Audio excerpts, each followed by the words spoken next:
Assalamualaikum warahmatullahi wabarakatuh, teman-teman semua. Balik lagi bersama gue Faskur Semi di Macan Idealis.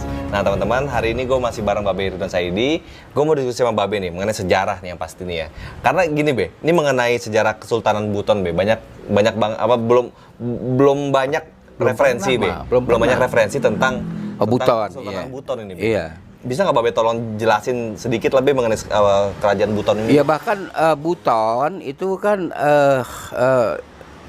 saya belum pernah lihat orang mengangkat dalam pentas nasional sejarahnya, ya kan. Dan referensi nggak banyak Be mengenai Buton ini Be. Padahal itu penting ya, Buton. Penting Be. Iya, kita mengenal konstitusi negara pertama kali kan oleh konsep yang muncul di Buton pada 1597. 1597. Oke, basic ya konstitusi negara. Iya. Kan kalau kita lihat Undang-Undang Dasar 45 yang dirumuskan oleh BPU PKI, kemudian PPKI, itu kan nggak ujuk-ujuk cara bahasa populernya kan. Kan itu ada residenis, ada riwayat hukum. Kenapa lahir itu. Jadi kita melihat pertama kali arti kata Buton ya. Artinya apa sih Be Buton ini Be? Begini, ada bangunan batu di daerah situ, ya kan? Bangunan batu yang umumnya kalau ada bangunan terbuat dari batu, bersusun-susun, batunya besar-besar, kita katakan benteng. Tapi kan benteng bukan kastil. Bukan kastil itu satu wilayah tertutup, itu namanya benteng. Kalau itu kastil di Campeak Bogor juga ada desa namanya Benteng, masa di situ ada kastil buat apa, ya kan? Nah, jadi Buton itu dialek lokal ya. Karena untuk menyebut kata martabat 7 yang merupakan konstitusi dari Kesultanan Buton itu, mereka juga ada yang mengatakan murtabat 7, murtabat 7. Apa maksudnya itu Be? Itu sifat-sifat Allah ya. Murtabat 7. Nah, kalau mestinya baton jadi buton itu biasa di dalam linguistik ya kan. Kalau istana kerajaan Sunda kan namanya Pabaton. Pabaton itu artinya ada batu besar yang berisi prasasti. Tingginya sekitar 3 meter di depan Istana Bogor sekarang. Dulu kan itu istana kerajaan Sunda. Itu namanya Pabaton. Dia menjadi Buton itu biasa karena itu masalah dialek lokal. Itu artinya batu. Batu itu mengacu kepada bangunan yang terdiri dari batu yang cukup luas yang ada di daerah tersebut, yang orang namakan Wolio. Itu tahun abad berapa Be? Kalau batu itu di Buton itu abad berapa udah bangunan batu di situ? Bangunan batu itu jauh sebelum ada konsep kerajaan, itu sekitar abad 9-10. Abad 9 ke 10. Era Inka kan itu orang Peru yang bikin. Itu setelah bangunan kayu atau sebelum? Enggak pakai kayu, batu semua. Berarti lebih modern dong Be? Enggak modern, artinya emang Peru bikinnya susunan batu-batu aja. Oke, hanya tumpukan-tumpukan batu gitu aja Be ya? Di pasar ikan kan banyak yang orang bilang baterai, itu kan sebenarnya itu maksudnya Buton itu. Di Aceh juga ada bangunan-bangunan itu. Itu orang mengatakan di mana-mana benteng, tapi bukan, kecuali di pasar ikan dibilang baterai, bukan battery, baterai. Jadi bangunan ini dinamakan Wolio kan. Wolio itu native artinya. Itu kan bahasa Melanesia. Karena dekat sekali hubungan antara daerah Sulawesi itu dengan Melanesia. Banyak kata-kata berasal dari situ, seperti bau-bau ya, bau-bau. Kota di situ. Bau itu kan ukuran. Dulu orang mengatakan ini tanah Bapak ini berapa bau Pak, begitu. Jadi bau-bau artinya luas. Berarti bau-bau berarti luas. Tanah yang luas itu bau-bau. Iya. Itu dari segi kata-kata. Kemudian power system Mayer Power System di Buton itu berdiri 1332. Kerajaan Buton. Kerajaan Buton itu waktu bulan Islam ya. Kerajaan Buton 1332, rajanya perempuan, Wakaka namanya kan. Yang pertama. Belum Islam tapi sudah tauhid. Belum juga, belum Belum diketahui. Kita tidak ketahui, nggak bisa saya mengatakan. Oke. Karena Tapi bukan Hindu Buddha. tidak, Hindu Buddha enggak lah. Iya kan? Kan Sanskerta be, di mana-mana kan tulisannya Nggak Sanskerta. ada Sanskerta di sana. Iya. Saya kira Samarkan juga tidak di Buton ya. Samarkan itu di Kendari. Oke. Kendal, Iya, ya kan? iya, iya. Kita udah bahas Ya, lah Babe itu. sering bahas itu. Itu di Kendari, itu ada pengaruh Samarkan. Iya. Kalau di Buton nggak ada. Nah, bagaimana bisa Wakaka perempuan ya? Kan banyak raja-raja Melanesia, kerajaan-kerajaan di Melanesia sejaman itu juga perempuan kan. Oke. Jadi pengaruhan Melanesia itu waktu cukup kuat. Bagaimana dia bisa membuat power system? Ada emas Iya. di Pulau Bombana. Iya. Itu juga nama itu berbau Melanesia kan, Iya. berbau Melani nama itu, Bombana. Ada emas. Kalau nggak ada emas nggak mungkin. Nah, orang Peru juga datang mencari emas. Di sana. Iya, 2-3 abad sebelumnya. Kalau enggak, bangunan yang seluas itu dan sebesar itu dia bangun, kan perlu Ya, cost, butuh dana yang besar. butuh dana yang besar. Paling tidak biji-biji emas Iya. dia mengalir. Iya. Itu emas, ada emas mesti. Bukan rempah-rempah, bukan pakai rempah-rempah be. Rempah-rempah di daerah Ternate, Tidore dan Saparua ya. Iya.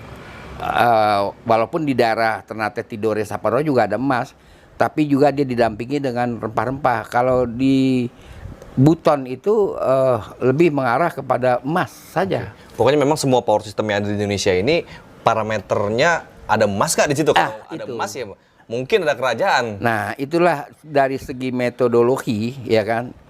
Itu kelemahan dari ilmu sejarah di Indonesia. Nggak masukin variabel emas. Tidak masukkan variabel ekonomi. Oke. Mutlak dalam kajian sejarah harus variabel ekonomi. Ini mumpung ilmu sejarah belum dia hapus Menadim nih ya. Kan? Nadim kan udah tangannya gua hapus nih. Wah, gua hapus. Kan dia begitu aja udah nggak ketahanan. Iya. Mau ngapus sejarah. Nah, mumpung ada itu metodenya kita benahin. Iya. Harus masuk variabel ekonomi, kalau nggak bisa kita mengerti. Oke. Nah, berjalanlah Wakaka ini sampai kemudian masuk Islam ketika abad ke-15 ya. Masuk Islam ketika abad 15 atau sebelum itu sudah masuk. Tapi kerajaan Buton menjadi kesultanan itu mesti setelah Turki. Oh, setelah Turki barulah Buton. Ya, baru kerajaan-kerajaan itu di Indonesia menjadi kesultanan.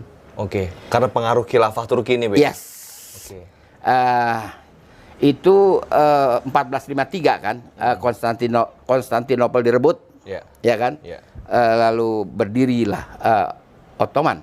Iya. Ya kan di Termasuk situ. pengakuannya dari Kesultanan Jogja pun mengakui kan ada Iya, pengaruh dari betul. Iya. Turki. Jadi mesti setelah 1453. Nomenklatur kerajaan itu berubah menjadi kesultanan. Kira-kira setelah berdirinya Ottoman di Konstantinopel 1453. Itu korelasinya. Karena pada saat itu setelah Ottoman berdiri di seluruh tanah Melayu ya, bukan Indonesia saja, di Malaysia juga di mana-mana orang sudah memakai nomenklatur kesultanan. Setelah itu, setelah Konstantinopel jatuh ke tangan Ottoman, ya kan? Dan sultan yang pertama di Kesultanan Buton itu Sultan Kaimuddin Kalipatul. Oke. Nah, beliaulah yang pertama. Iya. Islam terus Oh, berkembang. ada sultan pertamanya di situ pada saat itu, Be. Iya, sultan pertama itu. Kalau raja pertama adalah Ratu Wakaka kan. Iya. Baru kemudian hadir sultan. Ya kan? Itu berbeda nggak kerajaannya? Maksudnya power systemnya berbeda atau sama? Masih sama Masih saja, satu cuma persen, cuma berbeda nomenklatur. Oke. Tapi yang tetap bertahan Heeh. adalah sistem yang dinamakan Patalimbono. Apa itu, Be? MPR. Ya Oh, sama ada kita MPR sudah juga. bahas sama Pagaruyung kan ada Nini Mama. Iya. Ya kan? Iya. Kerajaan Sunda ada Juru Pengambat. Iya. Jadi kekuasaan raja atau kekuasaan sultan dibatasi oleh adanya Patalimbono. Karena dia yang berhak menaikkan dan menurunkan orang dari kursi kesultanan. Oke, perwakilan rakyat lah. Perwakilan rakyat gitu. Iya.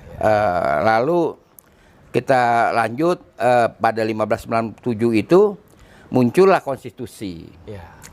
Konstitusi itu mengatur etika kekuasaan. Oke. Bagaimana? Apa hubungannya Berapa masa berkuasa? jabatan? Tidak mengatur kuantitatif, mengatur lebih kepada kualitatif. Kekuasaan itu untuk apa? Untuk apa berkuasa?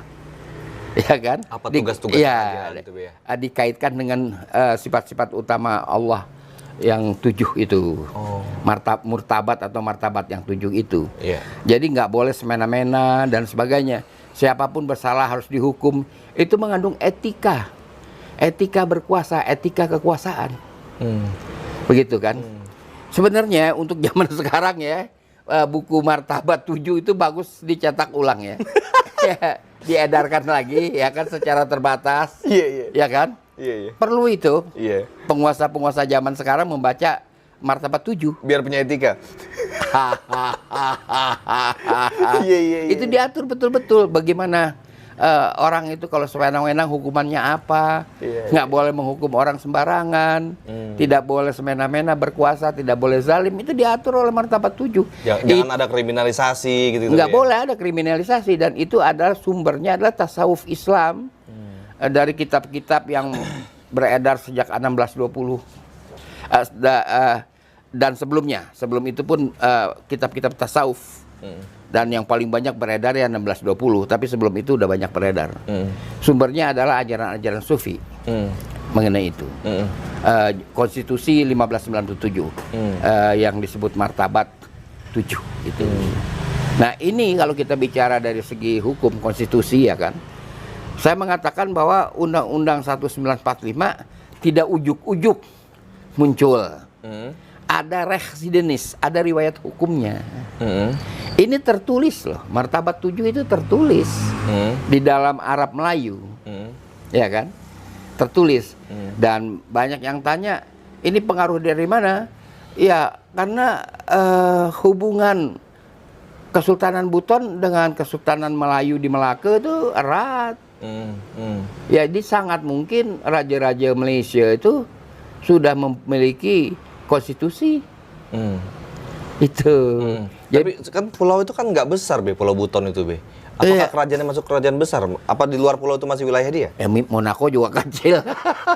Raja juga. Iya. Grace Kelly, Iya, bintang Hollywood pernah jadi ratu. Jangan salah. Iya. Ya kan? Nggak dibatasi oleh keluasan wilayah, tetapi apa sih penghasilannya? Dia menghasilkan emas. Masih banyak di sana. Banyak. Oke.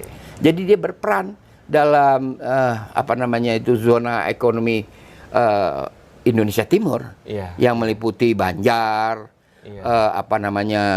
daerah Makassar, Bone, Kendari, Goa, lalu Amurang, Pinrang, ya kan, lalu Saparua ke timurnya. Walaupun zona ekonomi kan berdiri sendiri, Be. Zona ekonomi berdiri sendiri, tapi kan tuh ada ikatan, ada regionalisme. Itulah yang kemudian dari sejak abad 11 ya. Abad 11 itu zona ekonomi sudah berfungsi, sudah ada alat tukar meluas. Disitulah mengalir agama dari edaran situ. Walaupun sebelumnya sudah dari abad ke-8, tapi lebih luas lagi peredarannya setelah zona ekonomi. Dan itu salah satu faktor adanya dasar negara kita, Undang-Undang Dasar 45 ini, salah satu dari situ. Iyalah, dari mana kan kita mengenal MPR, memangnya dari mana? Oke. Kita tahu ada pembatasan kekuasaan top eksekutif dari mana? Kan semua kerajaan kita membatasi kekuasaan raja, nggak ada yang semena-mena. Jadi merangkum segala macam dasar-dasar hukum di setiap kerajaan-kerajaan kita. Iya, kita kan banyak orang tua di situ. Bukan dari Belanda, katanya dari Belanda, Be. Dari Belanda itu formatnya. Oke. Formatnya Be ya. format, bukannya isi. Oke, bukan Formatnya kontennya, Belanda, Be, ya? bukan kontennya, itu formatnya Belanda. Oh. Kita pakai, Iya, ya iya, kan? iya, iya. Dan itu standar untuk Iya. Eropa kontinental. Iya, iya, iya. Itu jangan salah dalam soal ini ya. Jadi jangan tiba-tiba meloncat dalam bicara Undang-Undang Dasar 45. Iya. Itu ada dasarnya. Oke, peran dari Kesultanan Buton itu di Indonesia apa yang paling penting, Be? Peran yang paling penting adalah itu kan persinggahan atau penghubung dengan antara wilayah kita. Tadi saya sudah katakan dari Banda Neira, Raja Ampat dengan sampai Banda Aceh. Karena titik tengahnya kan ada di Buton dan Banjarmasin. Oke. Titik tengahnya kan ada di Termasuk situ. kesultanan penting ya, Be, ini, Be ya? Kesultanan penting dari segi Geografis. geografi, Iya. geostrategi itu penting Oke. letaknya. Karena itu kan orang Peru juga nggak sembarangan, dia bikin wolio kan, benteng di situ, bukan kastil, benteng. Iya, iya. Jangan diartikan kastil, benteng itu tempat tertutup. Iya, sekarang tuh masih ada nggak, Be, penerus kesultanannya? Saya rasa ada. Masih ada, Be ya? Ya saya rasa ada, cuma kan yang menjadi persoalan, apakah kedaulatan mereka itu habis? Menurut saya enggak. Maksudnya gimana, Be? Kan sudah diserahkan ke NKRI. Ada 18 loh orang yang ikut dalam BFO yang dipimpin Sultan Hamid. Mereka kan satu pihak sendiri, Iya. satu subjek sendiri dalam KMB. Heeh. Kan kedaulatan itu diserahkan kepada forum KMB. Oke. Jangan salah. Oke. Kita mesti belum bicara selesai hukum. berarti barang ini? Hah? Barang ini belum selesai? Di meja KMB, dan di meja KMB itu ada utusan dari Sekjen PBB yang terus menghadiri sidang. Oke. Bukan dikasihin ke Belanda. Oke. Kedaulatan itu dikasihin KMB. Oke, Kalau oke. KMB pulangin lagi gimana?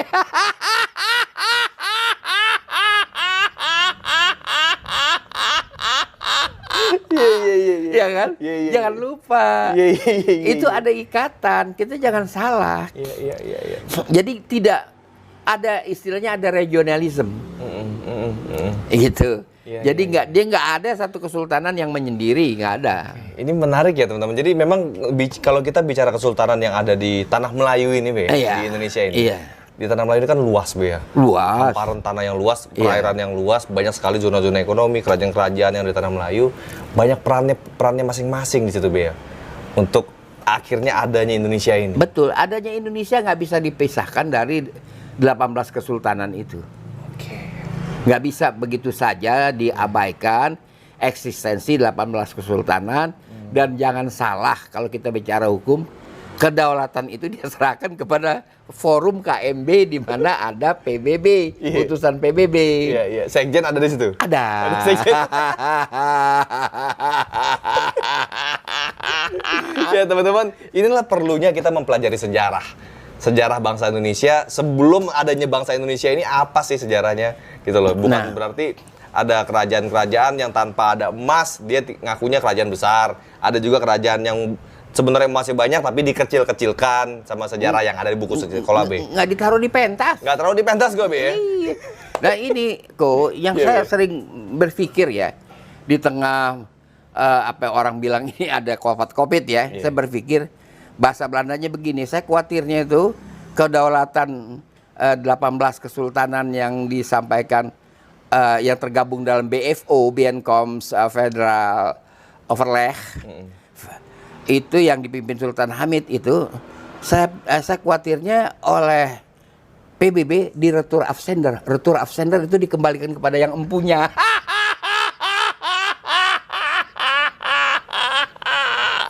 Kalau dikembalikan kepada yang empunya berat kita. Ngeri. Ngeri kan? sih. Dan terakhir catatan saya ya, Iya. kita jangan gampang menghubung-hubungkan. Di dalam negara Kertagama katanya ada disebut Butuni, Oke. ya kan? Butuni itu buton, tunggu dulu, belum tentu. Beda itu.